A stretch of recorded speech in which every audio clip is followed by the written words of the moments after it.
सुप्रभात विद्यार्थ्यांनो. आज आपण अभ्यासणार आहोत इयत्ता 10वी विषय इतिहास पाठ क्रमांक 5 प्रसार माध्यमे आणि इतिहास भाग 2. मुलांनो, ह्या पाठाच्या पहिल्या भागात आपण प्रसार माध्यमांची ओळख, प्रसार माध्यमांचा इतिहास या मुद्द्यात आपण वर्तमानपत्रे, त्यानंतर भारतात प्रकाशित झालेलं पहिलं वर्तमानपत्र, त्यानंतर इतर वर्तमानपत्रे आणि त्याचबरोबर नियतकालिके, वेब पत्रकारिता ह्या मुद्द्यांचा अभ्यास केला. आता आपण भाग 2 मध्ये पुढील मुद्द्यांचा म्हणजेच प्रसार माध्यमांची आवश्यकता,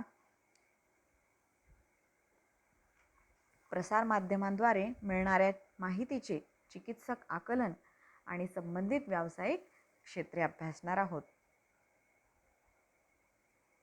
आता वर्तमानपत्रांनंतरचं पुढील प्रसार माध्यम म्हणजेच आकाशवाणी. आकाशवाणीची माहिती पाहायची झाली तर स्वातंत्र्यपूर्व कालखंडात 1924 मध्ये इंडियन ब्रॉडकास्टिंग कंपनी म्हणजेच IBC या नावाने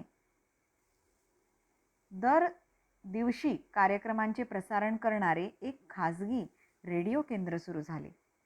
नंतर ब्रिटिश सरकारने याच कंपनीचे इंडियन स्टेट ब्रॉडकास्टिंग सर्व्हिसेस म्हणजेच ISBS असे नामकरण केले आणि 8 जून 1936 रोजी ऑल इंडिया रेडिओ म्हणजेच AIR असे ह्याचे नामकरण करण्यात आले.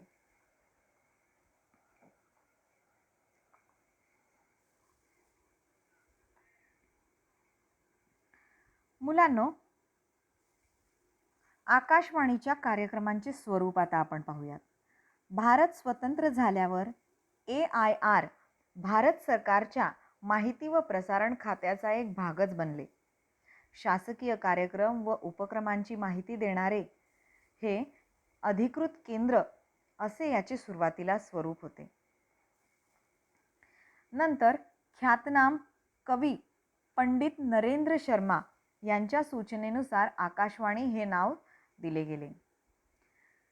आकाशवाणीतर्फे विविध मनोरंजनपर, प्रबोधनपर व साहित्यिक मूल्य असणारे कार्यक्रम सादर केले जातात.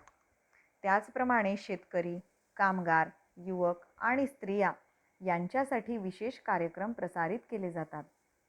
विविध भारती या लोकप्रिय रेडिओ सेवेद्वारे 24 भाषा आणि 146 बोलीभाषांमध्ये कार्यक्रम सुरू झाले. अलीकडच्या काळात खासगी रेडिओ सेवा सुरू झाल्या आहेत. उदाहरणार्थ रेडिओ मिर्ची इत्यादी. माहिती आहे का तुम्हाला? 23 जुलै 1927 रोजी भारतातले पहिले इंग्रजी न्यूज बुलेटिन मुंबई रेडिओ केंद्रावरून प्रसारित केले गेले. त्यानंतर कोलकात्यावरून बंगाली बातम्या सुरू झाल्या. आता पुढचे प्रसार माध्यम म्हणजेच दूरदर्शन. हे तर सर्वांनाच परिचित आहे. विद्यार्थी मित्रांनो, 15 सप्टेंबर 1959 रोजी भारताचे पहिले राष्ट्रपती डॉक्टर राजेंद्र प्रसाद यांनी दिल्ली दूरदर्शन केंद्राचे उद्घाटन केले. महाराष्ट्रात 1 मे 1972 रोजी मुंबई केंद्राचे कार्यक्रम सुरू झाले. 15 ऑगस्ट 1982 या दिवशी रंगीत दूरदर्शनचे आगमन झाले. म्हणजेच त्याआधी दूरदर्शन हे ब्लॅक अँड व्हाईट स्वरूपात प्रदर्शित व्हायचं. 1991 मध्ये परदेशी व देशी खाजगी कंपन्यांना केबल तंत्राच्या माध्यमातून कार्यक्रम प्रसारित करण्याची परवानगी दिली गेली.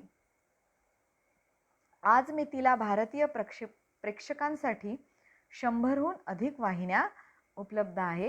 हे आपल्याला सर्वांना माहितीच आहे. आता आपण पाहूयात या प्रसार माध्यमांची खरंच कितपत आवश्यकता असते. माहितीचा मुक्त प्रवाह समाजात पसरवण्यासाठी प्रसार माध्यमांची आवश्यकता असते. म्हणजे ही प्रसार माध्यमं माहिती मुक्तपणे समाजात पसरवण्याचं कार्य करतात.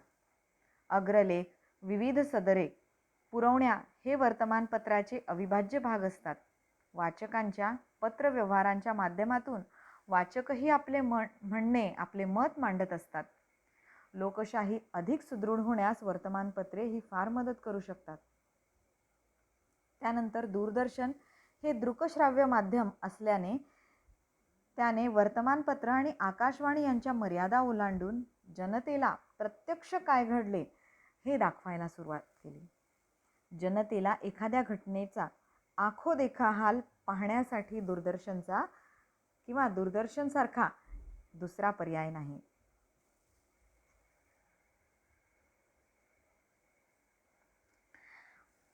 पुढचा मुद्दा म्हणजेच प्रसारमाध्यमांद्वारे मिळणाऱ्या माहितीचे चिकित्सक आकलन. विद्यार्थी मित्रांनो, प्रसारमाध्यमांद्वारे मिळणाऱ्या माहितीचे चिकित्सक आकलन करून घ्यावे लागते. म्हणजेच प्रसारमाध्यमांद्वारे जी माहिती प्रेक्षकांपर्यंत पोहोचवली जाते आहे ती कितपत सत्य आहे किंवा नाही, ती वास्तवाला धरून आहे की नाही हे आपण तपासून घ्यायला हवे. अनधिकृत बातमी किंवा माहिती प्रसिद्ध होण्याचे एक जगप्रसिद्ध उदाहरण आहे. ते म्हणजे स्टर्न नावाच्या एका जर्मन साप्ताहिकाने ॲडॉल्फ हिटलरच्या हस्ताक्षरातील अनेक रोजनिशी म्हणजे डायरीज विकत घेतल्या आणि त्या इतर प्रकाशक कंपन्यांना विकल्या. हिटलरच्या या तथाकथित हस्तलिखित रोजनिशी मिळाल्याची बातमी प्रसिद्ध झाली, परंतु नंतर तपास केल्यानंतर असे लक्षात आले की त्या रोजनिशा नकली असल्याचे सिद्ध झाले. यामुळे प्रसारमाध्यमांमधून मिळणारी माहिती वापरताना काळजी घ्यावी लागते. आता पाहूयात संबंधित व्यावसायिक क्षेत्रे. सर्वप्रथम पाहूयात वर्तमानपत्र. मुलांनो, वर्तमानपत्रांना रोजच्या रोज ताज्या बातम्या वाचकांपर्यंत पोहोचवायच्या असतात. हे काम करत असताना बातमीमागची बातमी सांगावी लागते. अशा वेळी वर्तमानपत्रांना इतिहासाची गरज पडते. एखाद्या बातमीचा सविस्तर आढावा घेताना भूतकाळात तशाच स्वरूपाची एखादी बातमी, घटना इतरत्र घडली असल्यास वर्तमानपत्रे ती बातमीमध्ये चौकट देऊन छापतात. तेव्हा वाचकाला ज्यादा माहिती मिळते आणि घटनेच्या मुळापर्यंत जाता येते.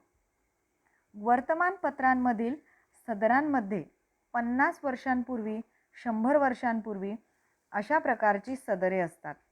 ती इतिहासाची साधने आणि इतिहासावर आधारित असतात. या प्रकारच्या सदरांमधून आपणास भूतकाळातील आर्थिक, सामाजिक, राजकीय, ऐतिहासिक घटना समजतात. भूतकाळाच्या पार्श्वभूमीवर वर्तमान कळण्यास मदत होते.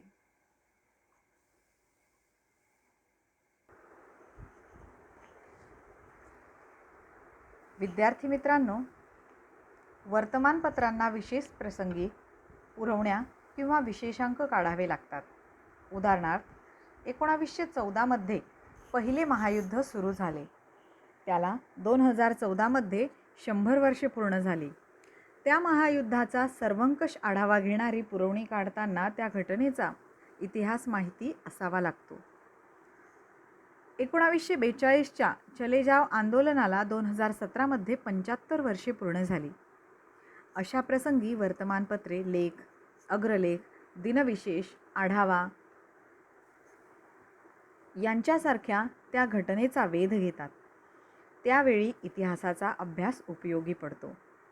आणि या वर्तमानपत्राच्या क्षेत्रामध्ये व्यावसायिक संधी कोणकोणत्या उपलब्ध आहेत? त्या म्हणजे संपादक, वार्ताहर, मुद्रक, लेखक, छायाचित्रकार, तंत्रज्ञ, संगणक तज्ज्ञ, कार्यालयीन कर्मचारी इत्यादी. आता पाहूयात आकाशवाणी. आकाशवाणीसाठी सुद्धा इतिहास हा महत्त्वाचा विषय असतो. उदाहरणार्थ 15 ऑगस्ट 1947 किंवा त्यानंतरच्या प्रधानमंत्र्यांची स्वातंत्र्य दिनानिमित्तची भाषणे आकाशवाणीच्या संग्रहात असून त्याचा समकालीन परिस्थिती समजण्यासाठी उपयोग होतो. आकाशवाणीला काही विशेष कार्यक्रम प्रसंगी इतिहासाच्या अभ्यासकांची गरज भासते. राष्ट्रीय नेत्यांची जयंती वा पुण्यतिथी, एखाद्या ऐतिहासिक घटनेस 1 वर्ष, 25 वर्षे, 50 वर्षे किंवा 100 वर्षे वा त्यापेक्षा त्या पटीत जास्त वर्षे पूर्ण होत असतील तर त्याची चर्चा करण्यासाठी त्या घटनेची माहिती लागते. राष्ट्रीय नेत्यांच्या कार्यावर भाषणे देण्यासाठी वक्त्यांना इतिहासाचा आधार घ्यावा लागतो. आकाशवाणीवरही दिनविशेष कार्यक्रम प्रसारित होतो. तर आकाशवाणी या प्रसारमाध्यमात व्यावसायिक संधी कोणकोणत्या उपलब्ध आहेत?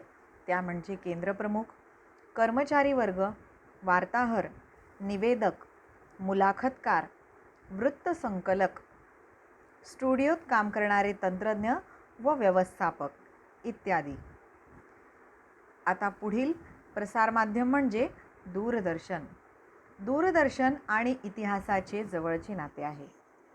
इतिहासाच्या संदर्भात आवड निर्माण करणारे आणि जागृती करण्याचे महत्त्वाचे काम दूरदर्शन आणि इतर वाहिन्या करतात.